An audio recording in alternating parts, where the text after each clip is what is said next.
Our guest host today is Linda Ong, the CEO and founder of Cultique, the leading cultural advisor to the media and entertainment industry, and a venture of Civic, a Seacrest global group company.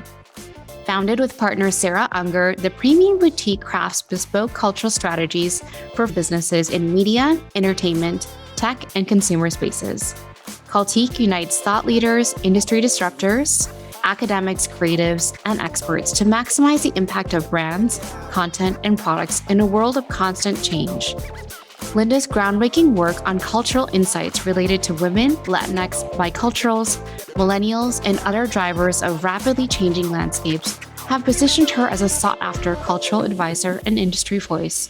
Linda has been a guest lecturer at the S.I. Newhouse School of Public Communications at Syracuse University, the Marshall School of Business at USC, and UTLA, University of Texas's LA-based program for broadcast, marketing, and communications.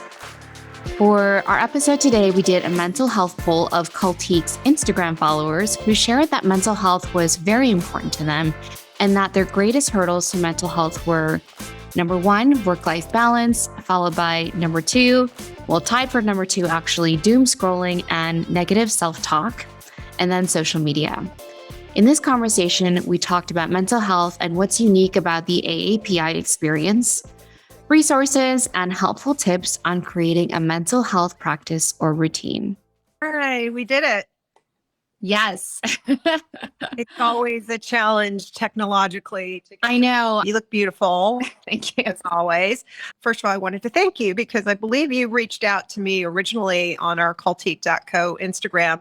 Maybe we had a post about mental health or AAPI. I'm not even sure what it is, but I always love it when people reach out and, engage in a conversation. And I wanted to invite you to get to know a little bit more. You and I have had a chance to talk offline a couple times, but for other people to understand the important work you're doing and to invite more people into the conversation, specifically about the AAPI community and mental health, two issues which don't need a month, AAPI month or mental health awareness month only to allow these kinds of conversations. And so these are good to have all year long. And so I just wanted to maybe start by asking you a little bit about Thrive Spice Media, your company. Just tell us a little bit about what it is, and then we'll talk a lot more about what are the things that you like to discuss there. Yeah, of course. Well, thank you so much, Linda, for having me. It's such an honor to be here. And I believe I actually stumbled across your account initially through a Stop Asian Hate hashtag. Okay. And that's actually quite relevant because that's what led me to create Thrive Spice Media in response to the Atlanta spa shootings a little over a year ago and the rise in anti-Asian hate crimes and bias that was being documented.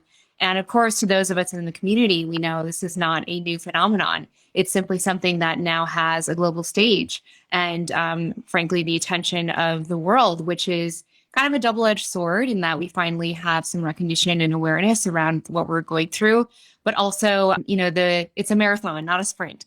So it's something that I saw the need for action, and I tried to think about, okay, what can I do? And something that's always resonated with me as a actually tool for self-care and for curiosity and learning is podcasts.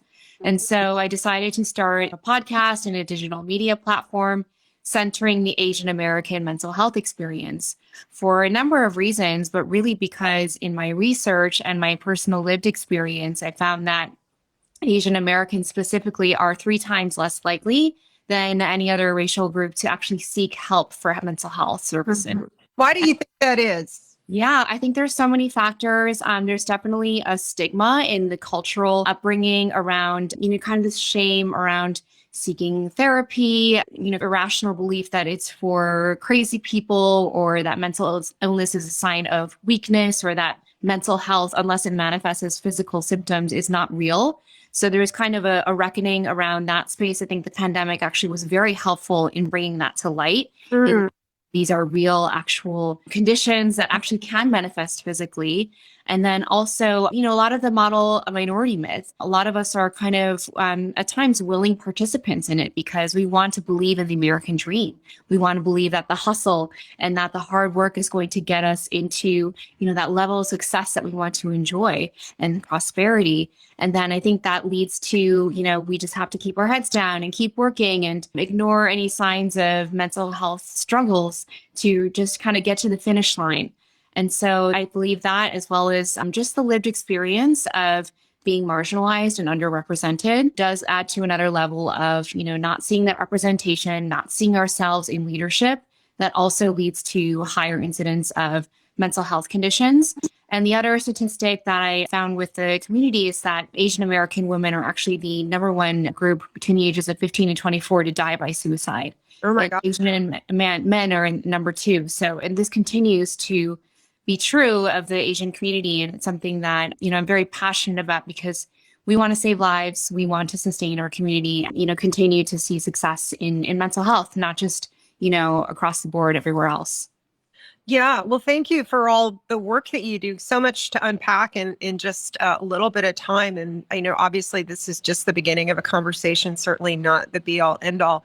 A couple things that come to mind. I recently had the fortune to meet with some new people who were very open to what they didn't know, and were asking me questions about the AAPI community. And so much of the representation and conversation that is out there tends to be about a very, what I would say, relatively elite percentage of the community that has the opportunity to go to good schools and has parents that are, willing to support their educational priorities, which we know is cultural.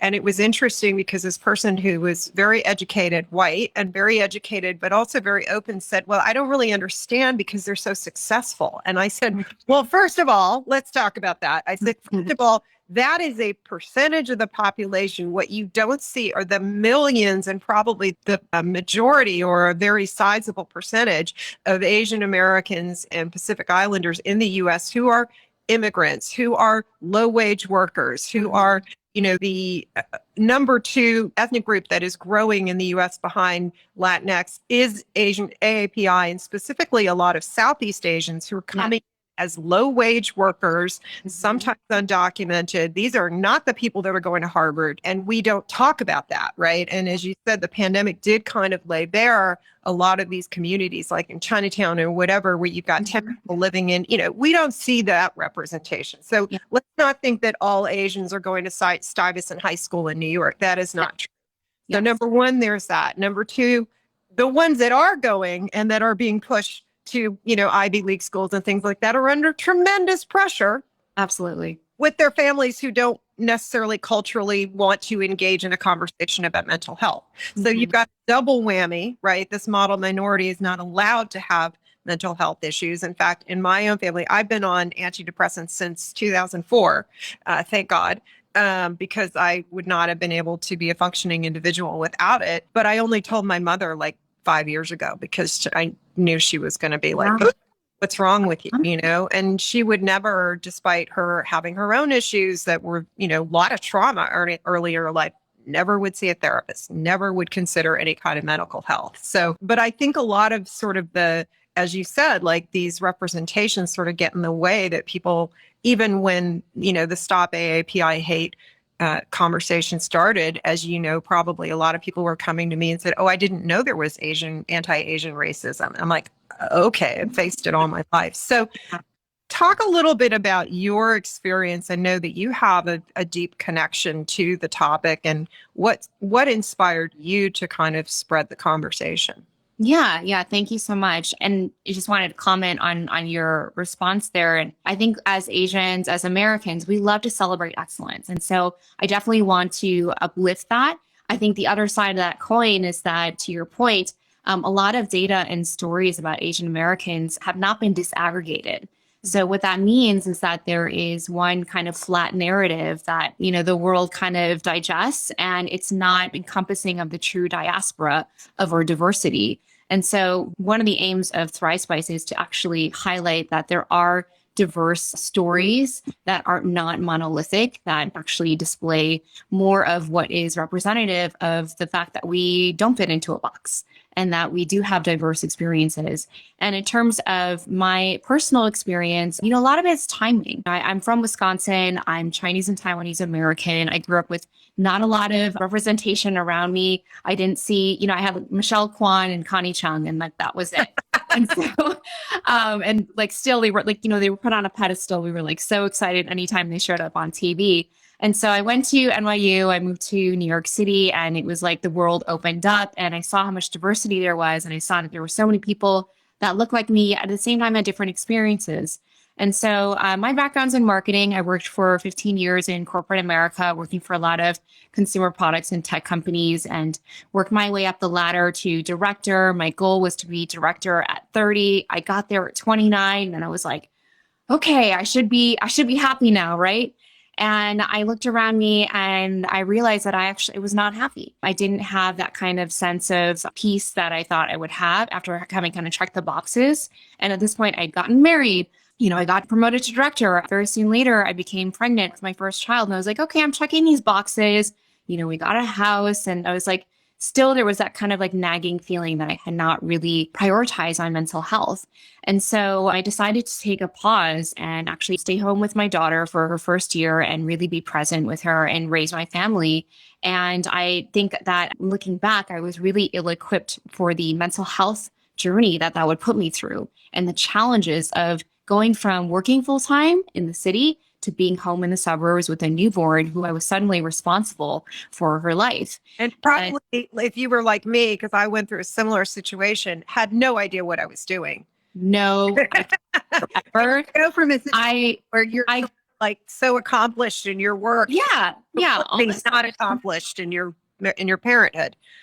Exactly. That's such a great way to put it. It's like you have giant imposter syndrome. Yeah. You're Googling and asking Alexa how to do everything. And you're just like, I was at my pediatrician's office like all the time. We're calling her saying like, is this normal? Is this normal? Is this normal? And most of the time the answer is yes. But I think there was, this was like 4 years ago now. I think there's actually a stark difference in how the medical community has treated postpartum mental health since when I had my first child.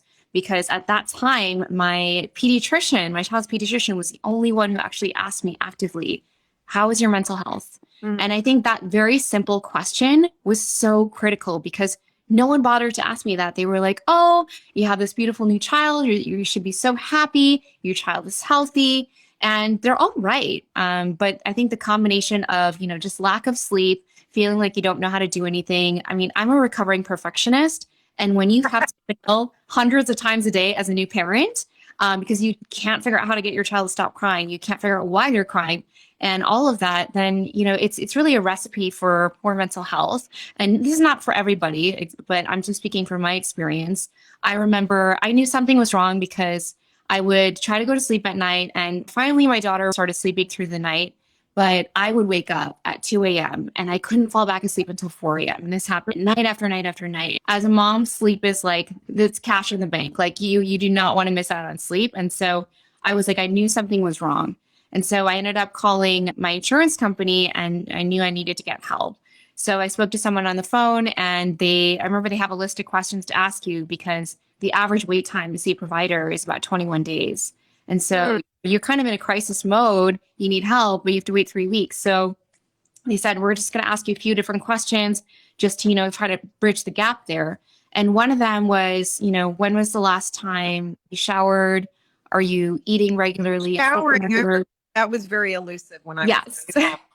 Yes. And I would take a shower.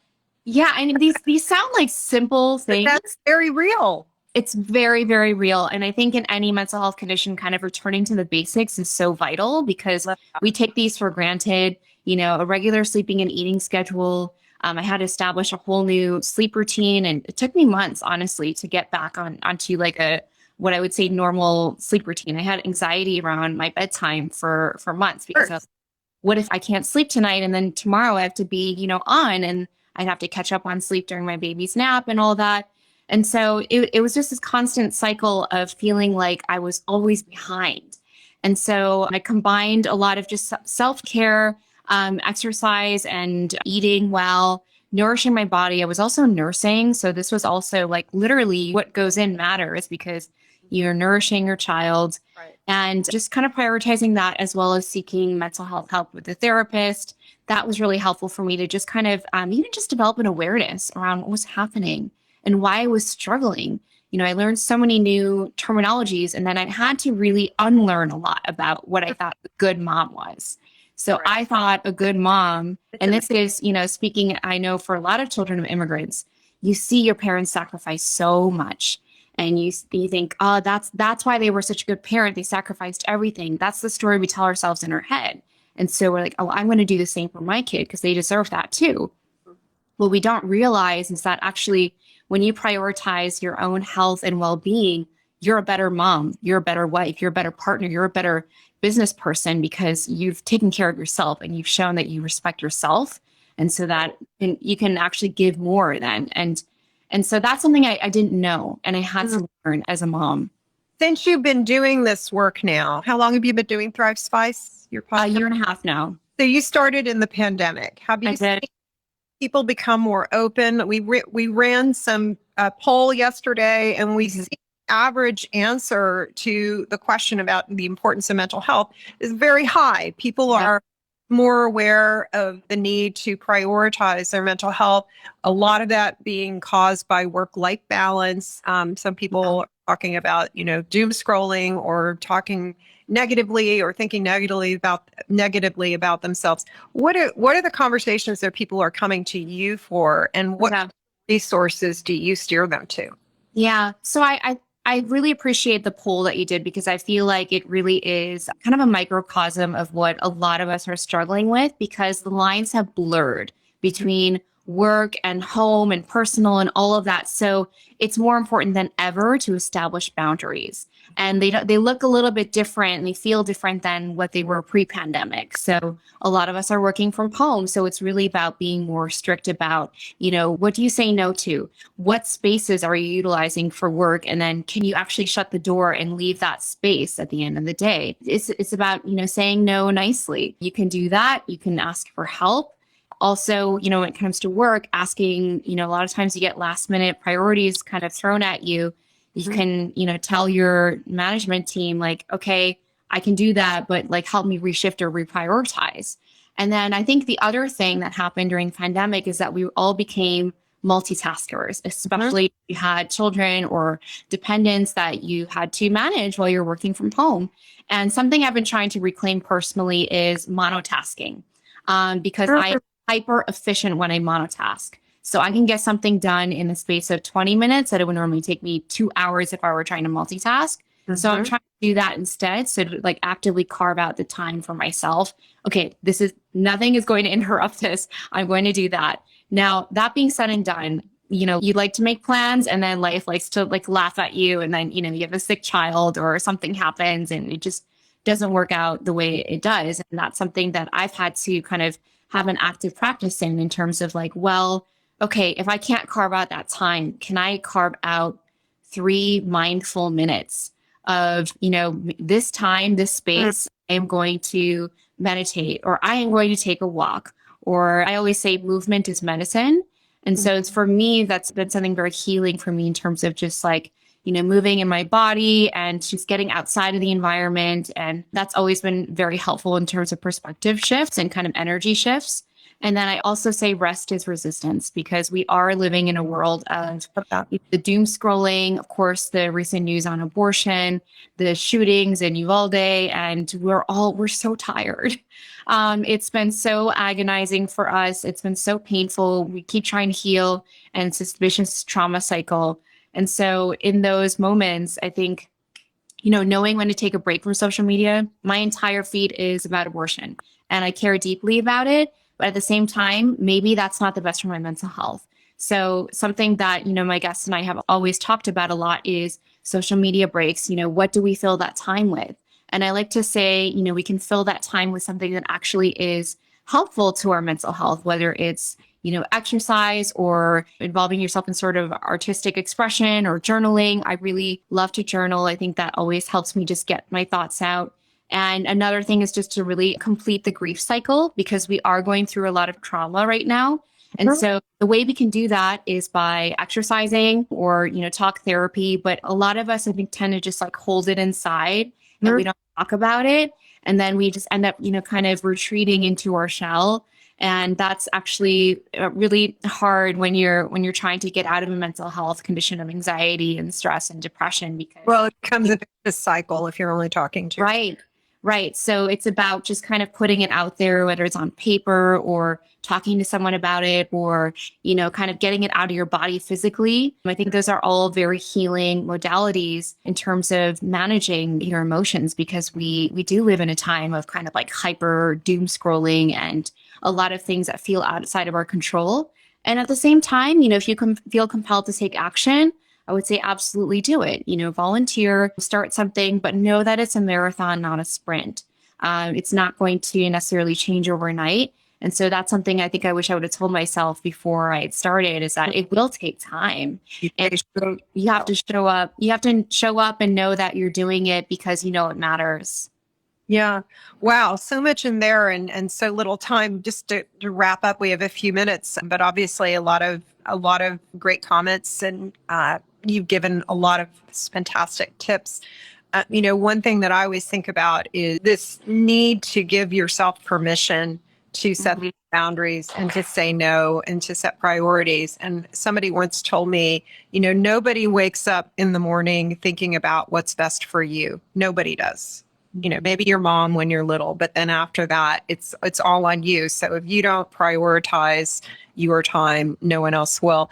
I love that the resource that you reached out to when you were in trouble, it hadn't really occurred to me, clearly it wasn't something that you felt necessarily comfortable going to your family about, but you reached out to your insurance company, which I think is so interesting that they were very helpful because I always think of insurance companies as not being very helpful. And there's a question from Melissa about even talking about, digital device addiction. Mm-hmm. What other resources, or maybe people should reach out to you? Like if somebody is struggling and they don't know who to reach out to or who to talk to, Yeah. what advice could you give them? Definitely. So I think the wonderful thing is that there are so many resources now. So the podcast is really meant to be supplementary to a mental health routine. So just like you have like a physical routine of taking care of your body, I really advocate for, creating a routine to take care of your mind. And the two are connected. And you don't need like an hour or two a day. I think that's another misconception is that you can take 5 minutes to be mindful. And I think if you observe the power that it gives you back in your body, it will be really empowering for you. And I think that's what's really incredible. In terms of phone and social media addiction, I think we're all there. And I think that the first step is actually just to acknowledge like this is very common and it's not a fault of yours necessarily. I think there's a lot of practices you can do to manage it. I've seen like there's like phone beds that are really cute. You can put your phone to bed literally at like certain hours of the That's day. like a physical manifestation. Yeah. Yes, you can. There are apps that actually like prevent you from using the phone except for emergencies, like overnight. There's a lot of research on blue light and how it impacts our sleep. So I also recommend installing like a red light or blue light filter on your phone. There's a lot of ways you can create and set those boundaries for yourself.